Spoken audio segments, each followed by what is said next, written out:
आज हम जानेंगे मोक्ष मार्ग ग्रंथ के आधार पर इंद्र ने भगवान महावीर को कौन सी आज्ञा प्रदान की।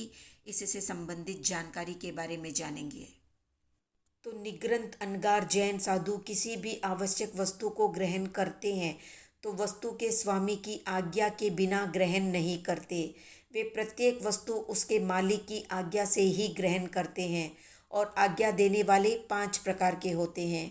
सबसे पहले है देवेंद्रावग्रह यानी इंद्र की आज्ञा लेना।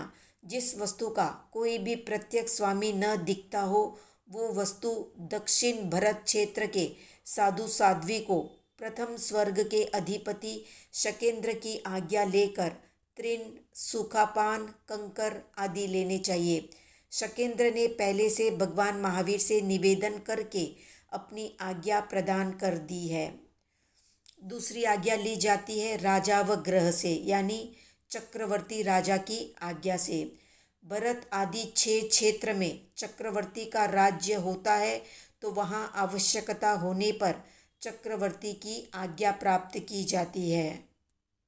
तीसरा है गृहपति का अवग्रह यानी जिस मंडल का जो राजा हो या जिस क्षेत्र का या राज्य का जो राजा हो उस मांडलिक राजा की आज्ञा को प्राप्त करके वस्तु ली जा सकती है। चौथा है सागारी अवग्रह यानी स्थान और पाट पाटला आदि के लिए गृह स्वामी या घर के मालिक की आज्ञा को प्राप्त करना। पांचवा है साधर्मिक अवग्रह यानी समान धर्म वाले साधुओं की वर्षा ऋतु के सिवाय शेष काल में 1 महीना या चातुर्मास में 5 कोस तक के क्षेत्र में आज्ञा प्राप्त करना। सबसे पहले साधर्मिक का अवग्रह लिया जाता है या उनकी आज्ञा ली जाती है, उसके बाद सागारी का। इस प्रकार जब चक्रवर्ती राजा के अवग्रह का भी योग नहीं होता है तो देवेंद्र की आज्ञा ली जाती है।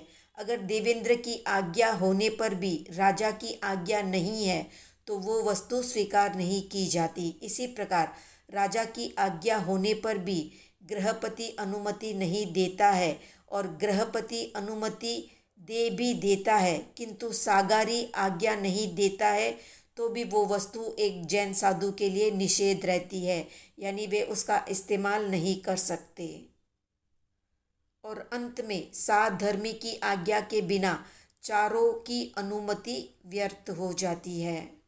अब जानते हैं संयम जीवन का निर्वाह करने के लिए एक जैन साधु को किन किन का अवलंबन लेना पड़ता है। तो सबसे पहले जानते हैं 6 काया के जीव पृथ्वी, पानी, वनस्पति, अग्नि, वायु और त्रस जीव भी साधु जीवन में सहायक होते हैं या सहयोगी बनते हैं। पृथ्वी सोने, बैठने, उठने, चलने, फिरने और उच्चार आदि परटने के काम में आती है। पानी पीने आदि के काम में आता है। वनस्पति आहार, पाट, पाटले, वस्त्र, पात्र आदि वनस्पति के ही होते हैं। अग्नि आहार अग्नि से ही पकाया हुआ होता है और गर्म पानी आदि भी काम आता है। वायु जीवन के लिए वायु काम में आती रहती है। त्रस यानी कंबल ऊन का बनता है और पंचेंद्रिय तिर्यंचों का दूध, दही आदि भी काम में आता है। आहार, वस्त्र, सैया आदि मनुष्यों से प्राप्त होता है। अगला है गण यानी गच्छवासी मुनियों के लिए साधुओं से परस्पर सेवा, वाचना, व्यावृत्य आदि की सहायता मिलती है। अगला है राजा। राजा के राज्य में निर्विघ्न विचरने के लिए राजा की सहायता की जरूरत पड़ती है तो ये भी एक आलंबन बनता है। गृहपति यानी घर में रहने के लिए स्थान चाहिए होता है इसलिए गृहपति भी सहायक होता है एक जैन साधु के। शरीर यानी शरीर के द्वारा ही धर्म की आराधना होती है इसलिए शरीर भी सहायक बनता है संयम जीवन के निर्वाह में। तो ये थी संक्षिप्त जानकारी। आज का प्रश्न है एक साधु के कितने महाव्रत होते हैं और एक श्रावक के कितने व्रत होते हैं या अनुव्रत होते हैं, कमेंट में बताएं।